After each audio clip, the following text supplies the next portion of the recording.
മുത്തിനോട് പറയും ഞാൻ അമ്മയുടെ പൊന്നുമോളെ കഷ്ടപ്പെടുത്തരുത് കേട്ടോ എന്ന് പറയും. എൻ്റെ കൂടെ ഉണ്ട്, എൻ്റെ മുത്തിൻ്റെ കൂടെ ഉണ്ട്.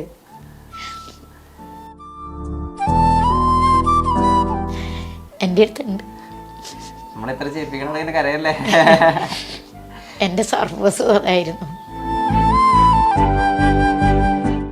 എത്ര കാലം കിട്ടിയാലും ഞാൻ നോക്കും, എത്ര കാലം കിട്ടിയാലും.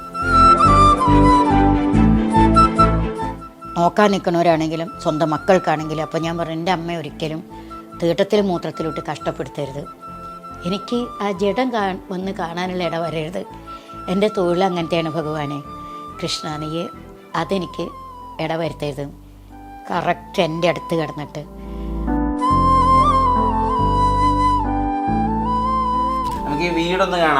പിന്നെന്താ, വീട് വലിയ വീടൊന്നുമല്ല മോനെ, ചെറിയൊരു വീടാണ്. പക്ഷെ എൻ്റെ വീട് കാണാനൊന്നും കൊള്ളൂല, കാരണം പെയിന്റ് അടിച്ചിട്ടൊക്കെ കുറേ ആയി.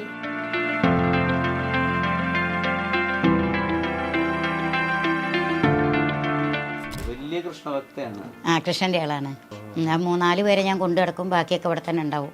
ഒരു റൈറ്റർക്ക് എഴുതാമെന്നുണ്ടെങ്കിൽ, ഒരു ഡയറക്ടർക്ക് അത് പറഞ്ഞു തരാം, ചെയ്യാൻ പറയാമെന്നുണ്ടെങ്കിൽ എന്തുകൊണ്ട് ഒരു ആർട്ടിസ്റ്റിന് അത് പറഞ്ഞുകൂടാ?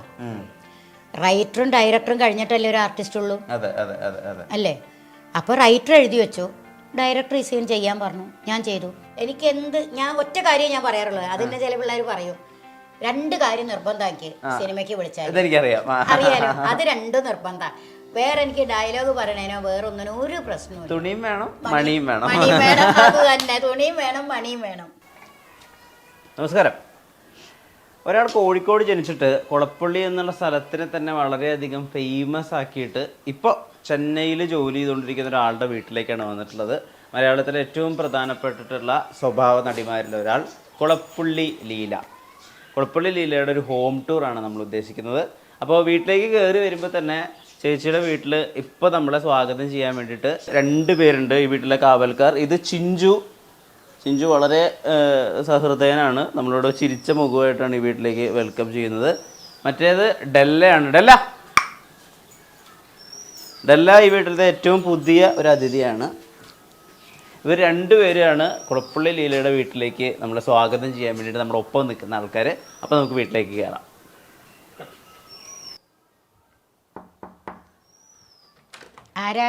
നമസ്കാരം. ഇപ്പോൾ മലയാളത്തിലൊന്നും അല്ലാതെ മൊത്തം തമിഴിലാണ് ശ്രദ്ധ കേന്ദ്രീകരിച്ചിരിക്കുന്നതെന്നൊക്കെ അറിയാം. എന്തായാലും കാണാൻ സാധിച്ചില്ല, ഒരുപാട് സന്തോഷം.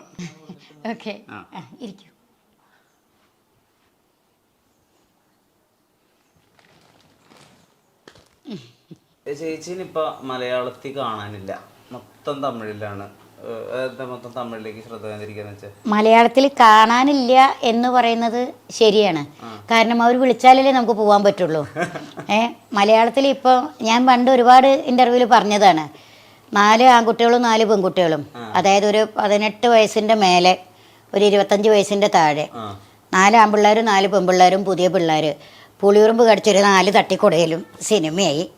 അമ്മ ഇല്ല, മുത്തശ്ശിയില്ല, അച്ഛമ്മ ഇല്ല, അച്ഛനില്ല, പിന്നെ അയൽപ്പക്കമില്ല, ഒന്നുമില്ല. അപ്പോൾ നമ്മൾക്ക് ജീവിതം ഇതാണെന്ന് ഭഗവാൻ അറിയാം. അപ്പോൾ ഭഗവാൻ എനിക്കൊരു വഴി കാണിച്ചു തന്നു, നിനക്ക് മലയാളത്തിലില്ലെങ്കിലും നീ തമിഴിൽ അരി മേടിക്കും. അപ്പോൾ ഒരു 6 മാസം മുമ്പേ എന്ന് പറഞ്ഞാൽ ഞാൻ എപ്പോഴും പറയുന്നൊരു വാക്കല്ലാതെ എൻ്റെ അനുഭവമാണ്. എൻ്റെ അമ്മയ്ക്ക് നാഴി കഞ്ഞി കൊടുക്കാൻ വേണ്ടിയാണ് ഈശ്വരൻ ഈ വഴി തന്നതെന്ന്. 6 മാസമായി അമ്മ പോയിട്ട്. അപ്പോൾ ഇനിയിപ്പം എനിക്ക് ജീവിക്കണ്ടേ, അതുകൊണ്ട് ഈശ്വരൻ തന്നതാണ് ഈ ഇടയ്ക്ക് മലയാളത്തിൽ. അത് ഇടയ്ക്കാണെങ്കിൽ പോലും കിട്ടുന്നത് നല്ല അവിടുത്തെ സൂപ്പർ സ്റ്റാറുകളുടെ കൂടെയാണ്. അത് ഏറ്റവും വലിയൊരു ഭാഗ്യം. ഏറ്റവും വലിയ ഭാഗ്യം എന്ന് പറഞ്ഞാൽ എൻ്റെ അമ്മ ചെയ്ത ഒരു ഭാഗ്യം, പിന്നെ ഭഗവാന്മാരുടെ ഒരു അനുഗ്രഹവും മാത്രമാണ്, അല്ലാണ്ട് ഞാൻ ആരും ഒന്നും ആയിട്ടല്ല. ഇപ്പോൾ ഈ തമിഴ് കിട്ടിയിട്ടില്ലെങ്കിൽ ഞാൻ പിച്ചെടുക്കേണ്ടിയിരുന്നു. മലയാളത്തിൽ വളരെ കുറവാണ് വർക്ക്, വളരെ കുറവെന്ന് പറഞ്ഞാൽ വളരെ കുറവ്. ഇപ്പോൾ എത്രയോ നാളായി. പതിനടിക്ക് പോയി അണ്ണാറക്കണ്ണൻ തന്നാലായതെന്ന് പറഞ്ഞ ഒരു പടം ചെയ്തിരുന്നു പ്രകാശൻ, മണീനെ വെച്ചിട്ട്.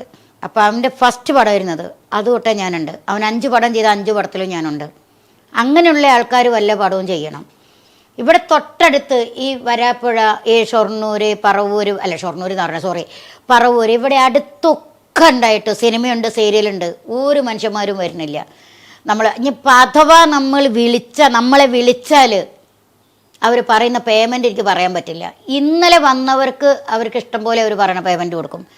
നമ്മളൊക്കെ എന്ത് ചെയ്താലും അവർ കാണൂല. അപ്പോൾ അതിലും പുറത്ത് പട്ടിണി ആയാലും വീട്ടിലിരിക്കുമല്ലേ നല്ലത്. പട്ടിണി ആയാലും ആരോടും പറയണ്ടല്ലോ. കുട്ടികളും മക്കളും കരയാനില്ല. അമ്മയ്ക്കാണെങ്കിൽ മരുന്നും കാര്യം കൊടുക്കണം, അതും വിചാരിക്കാനില്ല. അപ്പോൾ അതാണ് വിചാരിച്ചത്. എനിക്ക് മലയാളത്തിൽ നിന്നാണ് എന്നെ തമിഴിലേക്ക് അവർ കൊണ്ടുപോയതല്ലേ. അപ്പം മലയാളത്തിന് എൻ്റെ ജീവിതത്തിൽ ഞാൻ മറക്കില്ല. അതിൻ്റെ ഒക്കെ മുമ്പ് ഞാൻ മറക്കാത്തൊരു കലയുണ്ട്, നാടകം. ആ ഒരു നാടകമാണ് എന്നെ ഇന്ന് ഇവിടെ എത്തിച്ചത്. അതായത് ഒരു ക്യാരക്ടർ നമുക്ക് പറഞ്ഞു തരുമ്പം എൻ്റെ മനസ്സിൻ്റെ ഉള്ളിലുള്ള ഒരു പരിപാടി എന്താ വെച്ചാൽ, ഒരു ഡയറക്ടർ പറഞ്ഞു തരുന്നതിൻ്റെ ഒരു 50% എനിക്ക് കൊടുക്കാൻ സാധിക്കണം എന്നാണ് എൻ്റെ മനസ്സിൽ. ഞാൻ ഇന്നും പൊന്നുമോനെ നഴ്സറി കുട്ടിയാണ്. കലാഫീൽഡിൽ ആരുമല്ല, ഒന്നും അറിയില്ല. പക്ഷെ ഒരു ഡയറക്ടർ ആ കഥാപാത്രത്തെ പറഞ്ഞു തന്നാൽ ഞാൻ വീണ്ടും വീണ്ടും പറയും. പറഞ്ഞ് ഞാൻ ആ കഥാപാത്രം മനസ്സിലാക്കിയതിൻ്റെ ശേഷം എൻ്റെ മനസ്സിൽ ഭഗവാനെ അദ്ദേഹം മനസ്സിൽ വിചാരിക്കുന്നതിൻ്റെ ഒരു 50% എനിക്ക് കൊടുക്കാൻ സാധിക്കണേ എന്നാണ് എൻ്റെ മനസ്സിൽ. അത് ഇതുവരെ സാധിച്ചിട്ടുണ്ട് എന്നാണ് എൻ്റെ വിശ്വാസം. ഇപ്പോൾ ശിവകാർത്തികേയൻ്റെ പടം ചെയ്യുന്നു, സുധാ കൊങ്കോര എന്ന് പറഞ്ഞ് അവരാണ് ഡയറക്ടർ. പരാശക്തി. സത്യത്തിൽ ഞാൻ തന്നെ എൻ്റെ കൂടെയുള്ള പയ്യനും വരെ അത്ഭുതപ്പെട്ടു പോയി. പുള്ളി അങ്ങനെ ഒരു ചിരിക്കോ അങ്ങനെ ഒന്നുമില്ല. കുറച്ച് ദേഷ്യമൊക്കെ ഉള്ള ആളാണ്, പെട്ടെന്ന് ചൂടാവുകയൊക്കെ ചെയ്യും. ഞാനങ്ങ് ഒരാൾ ക്യാരക്ടർ ഇതാക്കാൻ വേണ്ടിയിട്ട്, അപ്പോൾ എന്നെ അവർ ശരിക്കും കണ്ടില്ലല്ലോ, മൂവിയിലൊക്കെ അല്ലേ കണ്ടുള്ളൂ. അപ്പോൾ അവർക്ക് കാണണമെന്ന് പറഞ്ഞിട്ട് വേറെ ആൾക്കാരുണ്ടായിരുന്നു വിളിച്ച്. വേറെ ഒരാളോട് ദേഷ്യം പിടിക്കാനിട്ട് ഞാൻ പേടിച്ച് വിറച്ചാൽ നിൽക്കുന്നുണ്ട്, ഒന്നും പറഞ്ഞില്ല. അപ്പോൾ ഡ്രസ്സ് ഇട്ട് കാണാൻ പറഞ്ഞു, വെരി നൈസ് പാർട്ടി എന്ന് പറഞ്ഞ്. അപ്പോൾ അത് കഴിഞ്ഞ പിന്നെ ഇപ്പോൾ ഞങ്ങൾ കുറേ ദിവസമായി ചെയ്ത് നല്ല ഇതായി. മിനിഞ്ഞാന്ന് പറയാ അടിപൊളി പാട്ടി, സുധാ കൊങ്കോര അടിപൊളി പാട്ടിന്ന്. അതൊക്കെ പോരെ, പിന്നെ എനിക്ക് എന്ത് വേണം. അതുപോലെ തന്നെ സീനുകൾ 1-2 സീനുകൾ ചെയ്തപ്പം പുള്ളി എൻ്റെ അടുത്ത് വന്ന് കൈകൂപ്പിന്ന് പറയുക. അപ്പോൾ നമുക്കൊക്കെ ഇതിലും വലിയ ഭാഗ്യം എന്താ ഇനി കിട്ടാനുള്ളത് എനിക്ക്. അല്ല ചേച്ചി, മറ്റൊരു കാര്യം ഞാൻ ശ്രദ്ധിച്ചിട്ടുള്ളത്, ഈ തമിഴിൽ ഇപ്പോ ഈ സൂപ്പർ സ്റ്റാറുകളുടെ ഒരു കാലം ഇങ്ങനെ ഓരോരുത്തർക്ക് കുറെ കാലം ഉണ്ടല്ലോ. രജനീകാന്തിന്റെ കൂടെ അഭിനയിച്ചു, വിജയുടെ കൂടെ അഭിനയിച്ചു. ഇനി അടുത്ത വിജയ് എന്നൊക്കെ പറയുന്ന ഒരാള് ശിവകാർത്തികയാണ്. ശിവകാർത്തികന്റെ കൂടെയാണ് ഇപ്പൊ അഭിനയിച്ചത്. ശിവകാർത്തികയും അഥർവും പിന്നെ ശ്രീലീല. ഓക്കെ. അവര് മൂന്നാമത്തെ അഥർവും ശിവകാർത്തികനും ചേട്ടനും അനിയനാണ്. അവരുടെ പാർട്ടിയാണ് ഞാൻ. ശ്രീലീലയാണ് ഹീറോയിൻ അവരുടെ. ശിവകാർത്തികൻ വളരെ രസികനായിട്ട്, വളരെ രസികൻ എന്ന് പറഞ്ഞാൽ വളരെ രസികൻ. മിനിഞ്ഞാന്ന് ഞങ്ങള് ഷൂട്ട് അവിടെ ലൈറ്റ് ചെയ്തുകൊണ്ടിരിക്കുന്ന സമയത്ത് അപ്പോൾ എന്നോട് പറഞ്ഞു നാച്ചിയാർ ചെയ്ത കാര്യത്തിലെത്തി. അപ്പോൾ ഞാൻ പറഞ്ഞു നാച്ചിയാരൊക്കെ ബാലേ സാർ ഒരു മോതിരം തന്നിട്ടുണ്ട്, ഇത് ബാലേ സാർ ഗിഫ്റ്റ് തന്നതാണ് എനിക്ക്. ബാലേ സാർ നാച്ചിയാർ ചെയ്തിട്ട് സാറിന് ഇഷ്ടപ്പെട്ട് സാർ തന്നെ. അപ്പോൾ ഞാൻ പറഞ്ഞു എനിക്ക് അപ്പോൾ കയ്യുമ്പിൽ മോതിരമൊന്നും ഇല്ലല്ലോ, കൂരിയൊക്കെ അല്ലേ അവരുടെ ഇതല്ലല്ലോ. അപ്പോൾ ഞാൻ ബാലേ സാർ എനിക്കൊരു മോതിരം തന്നിട്ടുണ്ട്, ഇഷ്ടപ്പെട്ടിട്ട് റിങ് തന്നിട്ടുണ്ട്. 100 ടേക്ക് എടുത്തിട്ടുണ്ടാവും എന്നായിരുന്നു. ഞാൻ പറഞ്ഞു പോർന്ന് നിൽക്കാൻ 100 ടേക്ക് തന്നു. ഞങ്ങൾ കോമഡിയിൽ ചുമ്മാ അതൊക്കെ. ഇതൊക്കെ ഡയറക്ടർ സുധാ കൊങ്കോരയുടെ മൊബൈലിൽ പിടിച്ചു. എന്നോട് പറഞ്ഞു ഇതൊക്കെ ഞാൻ ഇൻസ്റ്റാഗ്രാമിൽ ഇടൂട്ടോന്ന്. അപ്പം നമ്മളോട് എല്ലാവരും വളരെ നല്ല ഡീസൻ്റ് ആയിട്ടുള്ള പെരുമാറ്റം. തമിഴ്നാട്ടിൽ മരുത് പാട്ടി എന്ന് പറഞ്ഞാൽ അവർക്ക് അത്രയും സന്തോഷം. പക്ഷെ അത് ഭഗവാൻ തന്ന ഒരു അനുഗ്രഹമാണ് മോനെ, ഞാനായിട്ടുണ്ടാക്കിയതല്ല. അറിയില്ല എനിക്ക്. അതിന് ഞാൻ കോടാനുകൂടി നന്ദി പറയാം.